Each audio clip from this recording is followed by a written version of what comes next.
Bom dia, boa tarde, boa noite a todos do grupo.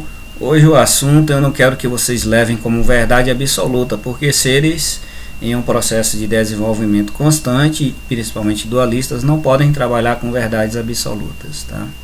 Pessoal, desde os primórdios, quando a astronomia foi inserida na humanidade, utilizamos dela para tentar compreender a existência e a relação do homem com a própria matéria no universo.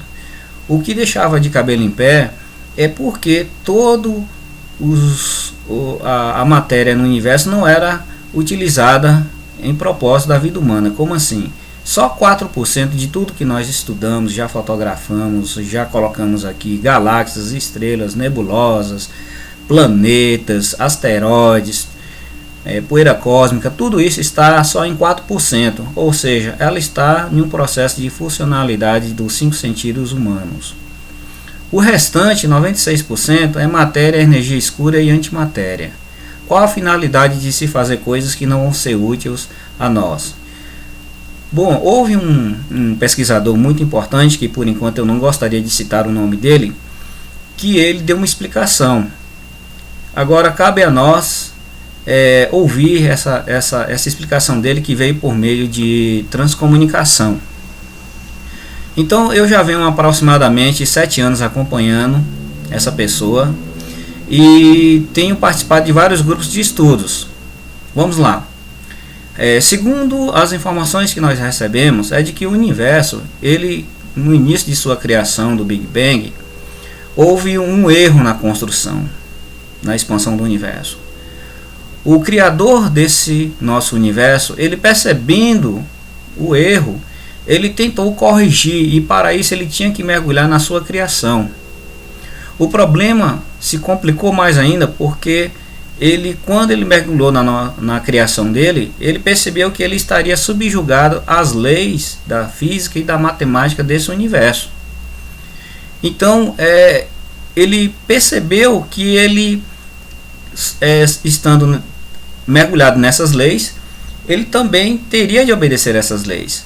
E para ele tentar fugir dessas leis, porque ele não poderia ficar inserido nessas leis, eles foram construindo universos paralelos. Universos paralelos com campos dimensionais fracionados, vibrando em ondas cada vez mais sutis, para tentar reestabelecer o seu próprio campo vibratório para se manter vivo e consciente em um desses universos. E quando ele conseguiu estabelecer um desses universos, que se eu não me engano foram 20 universos que ele foi construindo paralelos ao nosso, ele se estabilizou.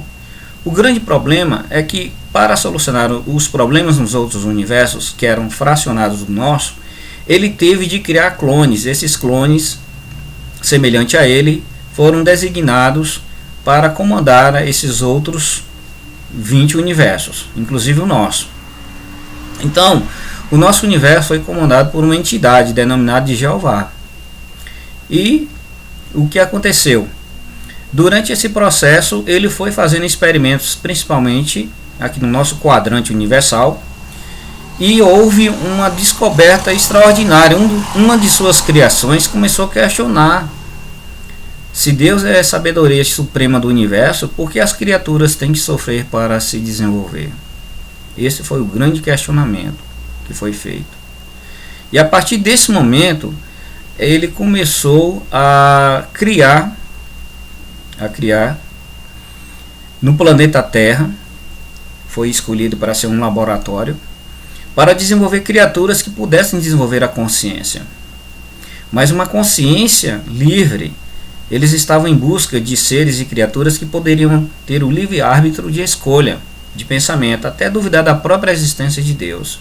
E realmente eles conseguiram fazer isso. Os grandes questionamentos: por que eles precisavam de uma criatura assim? Porque todas as criaturas que eram clonadas, elas não tinham o livre árbitro de pensamento. Embora tivessem grandes padrões de informações, meta-objetividade e compensação, eles não tinham o livre árbitro de pensamento. Então as criaturas que foram geradas na Terra, várias criaturas foram denominadas a se desenvolver na Terra, elas não conseguiram atingir esse apogeu. A única criatura que conseguiu realmente atingir foram nós, homens sapiens. É por isso que no processo evolutivo humano nós não encontramos os elos perdidos. O homem habilis, o homem de Neandertal, o homem de Cro-Magnon e as outras cadeias que totalizam 7 milhões em um processo evolutivo, até chegar no homem sapiens. 7 milhões não é nada em relação ao processo evolutivo das formigas, que já duram cerca de 180 milhões de anos. Não é nada em relação ao processo dos tubarões, que já tem mais de 200 milhões de anos nos oceanos e ainda continuam tubarões, porque encontramos fósseis datando de 200 milhões e os tubarões continuam no mesmo processo. Não evoluíram nada. Então a lei de Darwin, num constante processo de evolução, ela começa a falhar a partir do momento que nós vamos nos colocar, né, dentro dela. Por exemplo, nós temos um problema que, se tomarmos muito sol, desenvolvemos câncer de pele. Se a gente ficar muito tempo sentado ou dormir de mau jeito, temos problemas na coluna. Grande quantidade de pessoas que têm problema na coluna, como se as criaturas humanas não fossem feitas para suportar a gravidade terrestre, e assim ocasiona hérnia de disco e muitas outras doenças. Você pode observar os animais, eles podem ficar um tempo no sol escaldante, mas eles não desenvolvem câncer de pele. Os animais até carregam homens nas costas e não tem problema de coluna, mas nós, seres humanos, somos extremamente frágeis. Se você quiser eliminar um ser humano, tira a roupa dele, o sapato, deixa ele nu, madrugada adentro, até o outro dia ele vai ficar adoentado e pode chegar até a morte. Então os seres humanos, eles foram de uma certa forma acelerados em um processo de maturação biológica, onde chegou-se ao que nós somos hoje. Então somos criaturas extremamente frágeis a um plano da natureza terrestre, e nós estamos aqui desenvolvendo e expandindo o que? A nossa consciência, a nossa conexão com o cosmos. Tá? Pessoal, por enquanto eu vou parar por aqui. Eu quero que vocês elaborem perguntas e possam fazer, que eu estarei respondendo essas perguntas na medida do possível. Mas lembre-se, não leve isso com verdades absolutas. Mas parem para pensar. A nossa tabela periódica, denominada de bariônica, porque tem cargas positivas e negativas. Antimatéria é cargas totalmente inversas. E a matéria e a energia escura, né, dá sustentabilidade aos nossos 4% existenciais. Qual a razão de se construir isso dessa forma?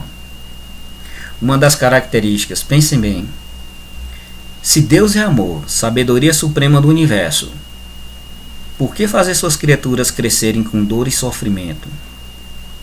Não seria mais lógico fazer as criaturas se desenvolverem puramente no amor, como Jesus veio à Terra e nos trouxe dessa forma, que nós devemos amar uns aos outros, né? Devemos não julgar uns aos outros e desenvolver na paz, no amor, sem violência, sem agressões, na maior colaboração possível, um ajudando o outro. Por que existe o caos então? Gente, é como eu disse, façam perguntas que eu darei algumas respostas, e eu espero que juntos possamos solucionar esse problema ou esse enigma.